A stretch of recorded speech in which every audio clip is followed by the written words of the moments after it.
அந்த மடப்புறம் பத்திரகாளி அம்மன் வேண்டியதையெல்லாம் தருவாள் என்று சொல்லுகிற, கேட்டதையெல்லாம் தருவாள் என்று சொல்லுகிற என் தாய் பத்திரகாளிக்கு ஒரு சக்தி இருக்கும்னா உங்க எல்லாத்தையும் கருவறுப்பாடா கருவறுப்பாடா கருவறுப்பாடா. அவன் துடிச்சிருப்பான்ல, கடைசி நேரத்தில் வந்து ஸ்டாலின் காப்பாத்துவாரு, உதயநிதி ஸ்டாலின் காப்பாத்துவாரு, கடைசி நேரத்தில் டிஎஸ்பி காப்பாத்துவாரு. இது படம்.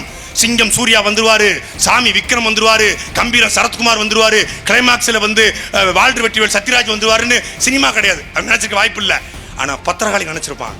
பத்திரகாளி தினமும் கும்பிடுறவன், பத்திரகாளிக்கு 100 பத்திரங்களை கொண்டு சொல்றவன், அந்த பத்திரகாளி அவன் நினைச்சிருப்பான். அந்த பத்திரகாளி உங்க எல்லாரையும் அறுப்பாடா அறுப்பாடா.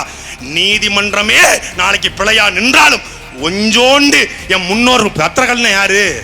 இந்த மண்ணில் ரத்தமும் சதையுமாக உயிர் நீத்த எங்களுடைய பாட்டி, எங்க பாட்டி. அவளுடைய அறமும் வீரமும் அறுக்கும்டா அறுக்கும்டா, அத்தனை வேலையும் அறுக்கும். இந்த காவல்துறையை விட இங்கே கொடுமையாக நடந்து கொண்டு யாருங்களா? மிளகா பொடியை வாங்கி கொடுத்தவன், மிளகா பொடியை வாங்கி கொடுத்தவன் யார் தெரியுமில்ல? மடப்புறம் கோவில்ல வேலை பார்த்த அறநிலைத்துறை அதிகாரிகள் அந்த மிளகா பொடியை வாங்கி கொடுத்தவன். எங்க வச்சு செத்தான், எங்க கொண்டு போய் போட்டானுங்க எதுவும் தெரியல. இரவு 11 மணிக்கு மேலதான் உங்க பிள்ளை செத்து போயிட்டாங்கிற செய்தி அந்த தாய்க்கு வந்திருக்குன்னா இதை விட இந்த தமிழ்நாட்டில் ஒரு கொடுமை நடக்க முடியுமா? இது எல்லாரும் நீங்க எல்லாரும் எஸ்பியை கைது பண்ணிட்டா, டிஎஸ்பியை கைது பண்ணிட்டா, ஏடிஜிபி டிஜிபியை கைது பண்ணிட்டா, மாவட்ட ஆட்சியரை கைது பண்ணிட்டா பயிருமா?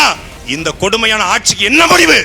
இதுக்கு யார் காரணம்? என்ன பதில் சொல்ல போறோம் நாம? இன்னைக்கு அந்த குடும்பத்தை நீ வந்து விலை கொடுத்து வாங்கிடலாம், வீட்டு மனை பட்டா கொடுத்து வேலை கொடுத்து அந்த குடும்பத்தை விலை கொடுத்து வாங்கிடலாம். ஆனால் நீதியை எந்த கொம்பனாலும் விலை கொடுத்து வாங்க முடியாது. நீதி ஒரு நாள் கிளர்ந்தெழுந்து வரும், கிளர்ந்தெழுந்து வரும். மானம் உள்ள, மனித நேயம் உள்ள, கொஞ்சம் கருணை உள்ள, கொஞ்சம் இரக்கம் உள்ள, அடிப்படை அறம் இருக்கக்கூடிய ஒருத்தன் கூட இந்த கேடுகட்ட கேவலப்பட்ட திமுகவுக்கு ஓட்டு போட மாட்டான். நான் திமுக குடும்பத்தில் எவனும் சாகனம் நினைக்கக்கூடிய அளவுக்கு நான் கொடூரமானவன் கிடையாது. எல்லாரும் 150 வயசு வாழணும், 150 வயசு வாழணும். தமிழ்நாடு முதலமைச்சர், இறுதியாக தமிழ்நாடு முதலமைச்சர் மரியாதைக்குரிய ஐயா முத்துவேல் கருணாநிதி ஸ்டாலின் அவர்கள், அவர் மீது எங்களுக்கு பெரிய மரியாதை உண்டு. நாங்கள் மனப்பொருளுக்கு ஆள்பட்டவர்களை, மன நோயாளிகளை நாங்கள் பெரிதாக மதிக்கக்கூடியவங்க. ஏன்னா ஒரு நல்லாட்சி கொடுத்துருக்கோம் நம்பிக்கிட்டு இருக்காருல்ல, அருமையான ஆட்சி கொடுத்துட்டு நம்பிக்கிட்டு இருக்காப்புல. பதனியில சக்கரை போட்டிருக்கான்னு எந்த மடப்பயலாது கேட்பானா? கேட்பானா? ஒருத்தர் கேட்டாரு, நம்ம கிண்டல் பண்ணோம், பதனியை எப்படியா சக்கரை? அவர் ஸ்கிரிப்ட், அது ஸ்கிரிப்ட் கூழுக்கு பதிலாக பதனி மாறிச்சு. பதனியை மாத்திரம் அவன் தப்பா, எங்க ஐயாவோட தப்பா?